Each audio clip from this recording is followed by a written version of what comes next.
Hello, beloveds. Welcome back to Really Riley, or the video YouTube version of Really Riley. Thanks, you guys, for coming back to my little corner of the world. We're doing this via YouTube video right now because I am on maternity leave, and the rules kind of say we can't really do stuff on air. We can't really record the podcast in the traditional sense. But I'm a workaholic and I like talking to you guys and keeping you guys updated with what's going on with Really Riley. So thanks for coming back. And you know what? We might actually keep this a thing where we do these video podcasts every time, or at least, every other time, because some of you guys really seem to love it. There was a lot of views on YouTube. Again, so thank you guys so much for coming back and staying connected with me. Love y'all. Miss y'all. Gotta admit it, I'm going a little nuts being at home. We're into week 2 of Baby Malin and my maternity leave. It's been awesome and hard. I mean, it's awesome, Marshall and I experiencing this together, me and my fiance, because obviously you guys know, if you follow me at all, the first time around, I didn't get to do this with him because I was a single mom with no family and friends that didn't have kids around the first time. So this time's been a very different experience and it's been great. But that's not really the vein I want to talk about this podcast. And I know that's like, wait, what? You should be in like Blissville. Everything should be wonderful and amazing. And it is. But as the name, Really Riley, we like to keep it real around here. And this week, I wanted to talk to you guys about toxicity and toxic relationships.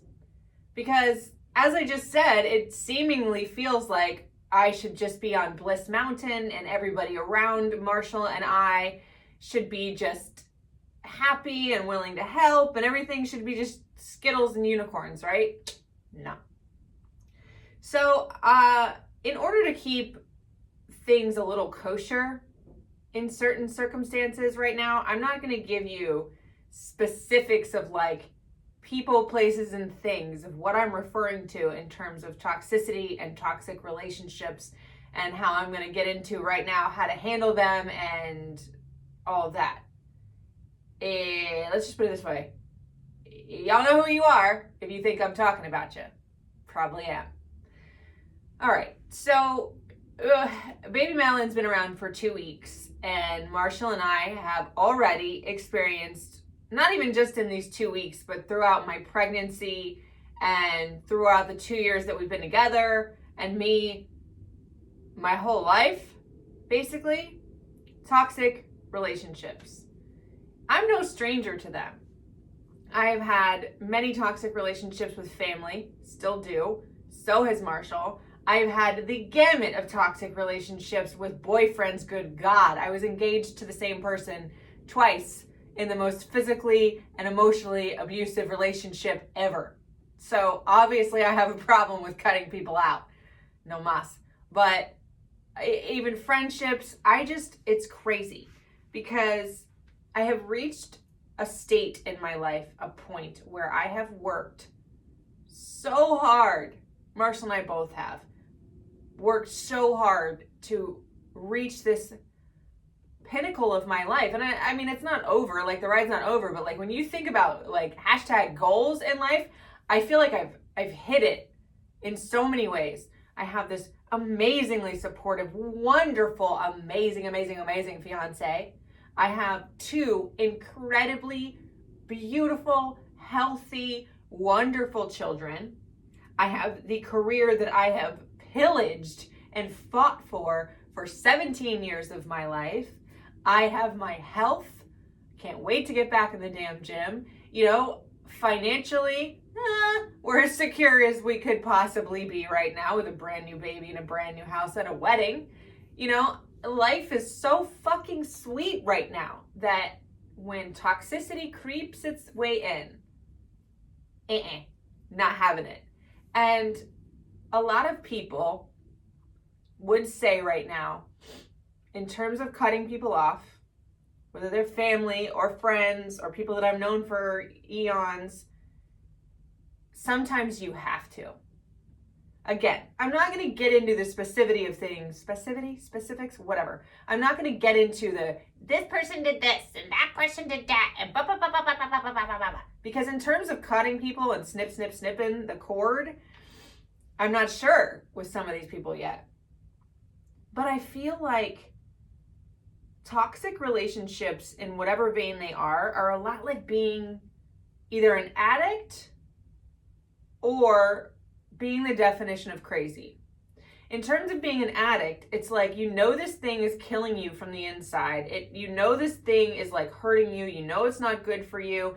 But when it's good, it's really, really, really, really, really, really good. But when it sucks, it's killing you from the inside out. There's that. And then in terms of like everything else, it's just like, in terms of the definition of insanity, I'm paraphrasing here probably, but the definition of insanity is doing the same thing over and over and over again, expecting a different result. That is what I feel like I've experienced with toxic relationships, or toxicity in general, creeping into my life. It's like, in terms of family and friends and boyfriends or whatever in the past, I've always just like hoped that it's going to get better. And I've always just kind of swept it under the rug because you want it to get better. Especially with family, you don't want to think that these people that have been a part of your life for the good, bad, or indifferent your whole life, that you have to cut the cord.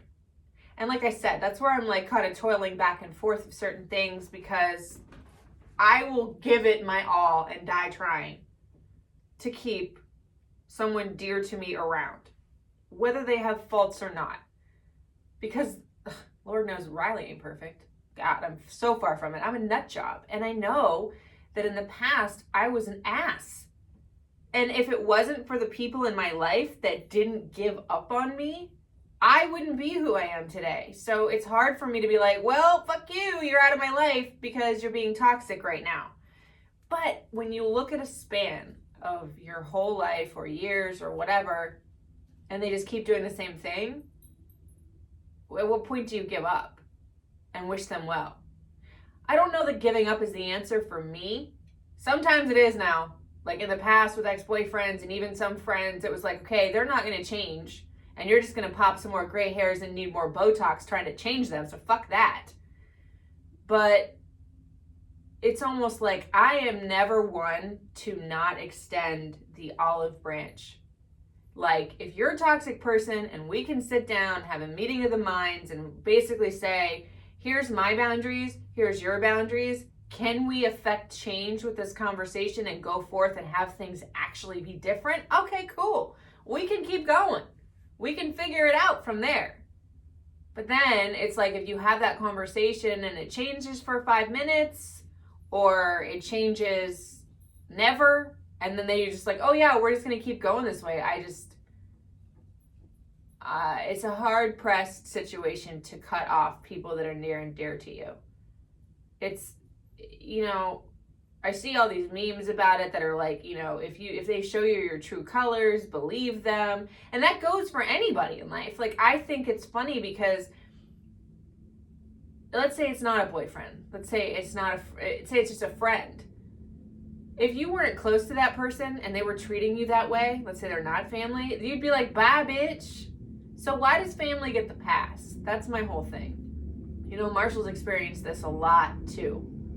And we both are united in that way, that it's like, we're just like, our family, like something with Malin, my newest son that is 2 weeks old, made it click for both of us. We've always had this sense of agreement in, if you're disrupting our peace because we both work so hard in life to get it, you out. And I don't mean like the first attack. I mean like the 50th. At that point, it's just like, no. I just have a problem with breeding the wheel of toxicity. Like, it's just, you have to break that wheel at some point. And then I always fight inwardly with, okay, well, if they're family and you want your children to have family around, especially because my family's not that big. A lot of my family are older, in their 70s and 80s. You know, I have one sister, you know, like Lyric and Malin basically have one set of grandparents. Like, the family's not that big. So then friends become family. And my friend circle is small, probably because of this. Like, I mean, my friends that I hold near and dear that know me from back in the day where I used to like be a crazy ass Puerto Rican that would rip her hoops out and fight you at any given moment. Like, That friend circle, I could probably maybe count them on 5 of my one hand, maybe 3 fingers of that one hand, and for good reason. It's just like, for me, the outward circle of nonsense is just closed. And I know that some people have called me callous for that. Some people say you have to forgive and forget. I'm like an elephant. I don't forget. And I think that's probably because I've been burned so many times that now that my family is complete with my fiance, my sons, my dog, our little safe haven of our home, I am not willing to continue that wheel of toxicity and hand my newest baby over to you on a silver platter. And I think, if I'm honest, there's a certain amount of like, I'm not a single mom this time around. He's gonna be my husband in 7 months, so we can go ahead and say husband, fiance, whatever right now, that is by my side, and we're creating this beautiful future. So it's like with Lyric, I think I was just like navigating it all crazy, and I felt like even if I had toxic people around me, at least they were around. At least it seemed like it was trying to be a situation where people would help and be there for you and understand the ups and downs of what you're going through. I understand that not everything is about me or Marshall or our feelings. Like, we have to open up our minds to how other people are feeling. But I just think, to a certain extent, because once the boundary's crossed now, it's just crossed. And how do you go back? There's certain things that you just don't say. You don't do that because you know the consequence. If you've grown, especially if you've had a couple of kids of your own, as a, full-on adult, you should know better. Like, I know that I've been a person in the past that has crossed lines. God, I'm no angel. I think about my best friend in the entire universe. I haven't really crossed too many boundaries with her, maybe 1 or 2, but not unforgivable stuff. But Lord, has she watched me do it with other people. Thank God she still loves me. But it's never been a point where the people that are still in my life, that we passed the point of no return. And if we did, we took a break for a little while, came back and decided to have mutual respect for each other and grow our friendship back on that. I think that's the thing about toxicity and people that are close to you, family members and friends. They are the ones that do get the pass to try again. Because trust me, if somebody new came into my life right now, which I don't have a lot of window for that, and they acted 1/4 of the way some people have been acting to us in the last couple of weeks, I'd be like, ha ha, snip, snip, snip, see you later. So with family, it's like, I've had people ask me too, like, how do you do that? I'm like, well, you give them the olive branch. Here is my boundary. I will hear out your boundary. Even if y'all don't deserve it, I'll hear you out of respect, because the fact that you're family. But if I give you that chance and I give you that choice and you choose just to continue to sit in your ego and sit being right versus trying to come to a compromise, I don't have time for it. I don't care who you are. Period. We live one life, and I'm not going to live another 24 hours with that guilt, with that anguish, with crying, because I will tell you, there have been in the last couple of weeks instances with family where I have been brought to my knees, literally crying, bawling, when I have my beautiful baby, my brand new son, and then my other beautiful son within 10 feet from me, and I'm hiding in the bathroom trying to cry because of what some dipshit did. Family or not. Nope. And I get that some of this might sound like Marshall and I are being super high and mighty right now. I know that I'm probably going to get a little bit of backlash with this, like, oh, you can never give up on family. I don't know. Because if family continues to hurt you, like, family shouldn't be that way. And I have also just seen such extraordinary amounts of kindness from other members of the family, from other friends, from other people that don't have to, that they're not, like, especially some of the people that aren't bound by blood. But I've had people with more respect on Instagram. Like, I've had people that have been friends for 5 minutes that have shown more grace and kindness and caring than actual, like, family members. It's crazy. And I have shed a lot of tears over this. I'm still in the thick of thinking it through. So before y'all come at me and be like, Riley, you can't cut off family. That's not how this works. Blah, blah, blah, blah. Just understand, I'm wading through it still. So is Marshall on his end of the spectrum with friends and family and stuff like that.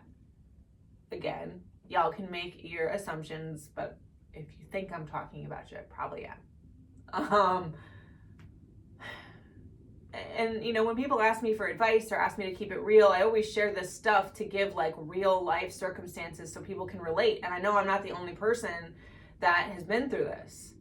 You know, like, I think right now with the step that we're going to take as far as deciding whether or not we need to cut the cords of certain people in our lives that are very important, that have such a huge role, but a very big part of that role has been incredibly toxic. We are going to be old school and write a letter, because letters are not texts, letters are not arguments. 9 times out of 10, if you write a letter, it will get read, whether they want to acknowledge it or answer it. But at least that way you put your feelings out there, and hopefully they can accept it and have time to digest it and go forth with what they feel as well. So I think that's the best route, because it gives them time to not be in front of you and maybe not let their pride answer. And here's the thing, I am open for like options, but I'm just not open for ignoring, sweeping under the rug, or not listening at all, because that's not productive. And I don't care who you are. If you think just because you have a title of friend, you know, boyfriend, mother-in-law, fiance, or whatever your title is, if you think that title justifies you being a jerk, not in this lifetime, not in this household at least. And I hope that this relates with some of you. I hope it's a very real thing to talk about, because most people just think, oh, family is forever and that's just it. I don't get that part. I don't love that part. Like I said, family gets not a pass, but they get the opportunity to try to work through it. Both of us, all of us, in terms of what Marshall, my fiance, and I are going through. Because now that my family is here and this is the family we're going to grow, it's complete. No, y'all, I'm not having any more kids. I'm protecting that peace like freaking a warrior princess. I am like Daenerys Strongborn, or whatever the hell her last name is, from Game of Thrones, and I'll burn your ass with fire if you try to mess with my family. The dynamic of it, the peace of it, any of it. Nope. Might sound harsh, but that's the reality of it. Because we keep it real here on Really Riley. But yeah, that's where we are today. I mean, I had hoped that this podcast was going to be a little bit different, that like, you know, we were going to talk more about, you know, what it is for Marshall to be a first-time daddy, which we will. We are going to get into that one. I think we're going to do that one right before he goes back to work, so maybe I can get some tears out of him. Don't hold your breath, though, y'all. He didn't cry when he was bored. He's not a crier. But he better cry when I walk down the aisle, damn it. All right. But yeah, there you guys have it.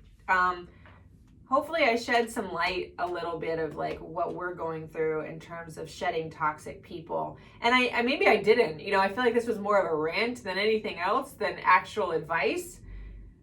But sometimes it's just that here on Really Riley. And I hope that me talking about it helps you wade through it a little bit more and feel like you're not alone in whatever you're going through in terms of trying to shed toxicity and people that are crap in your life. Hopefully they'll get the chance to change, or maybe you guys will change together. I don't know. Maybe if you're a toxic person, maybe this is your chance to hear this and think about things a little bit differently. Because hey, it's never too late to change. Everybody can. Lord knows I did, because I was an asshole when I was younger. But yeah, you guys, thank you so much for listening, watching Really Riley. I have, 3.5 more weeks until I go back to work. But we might keep this whole video thing up because you guys seem to like it. But love you guys. I hope you're having a great week, and I will talk to you soon. Thank you. It's really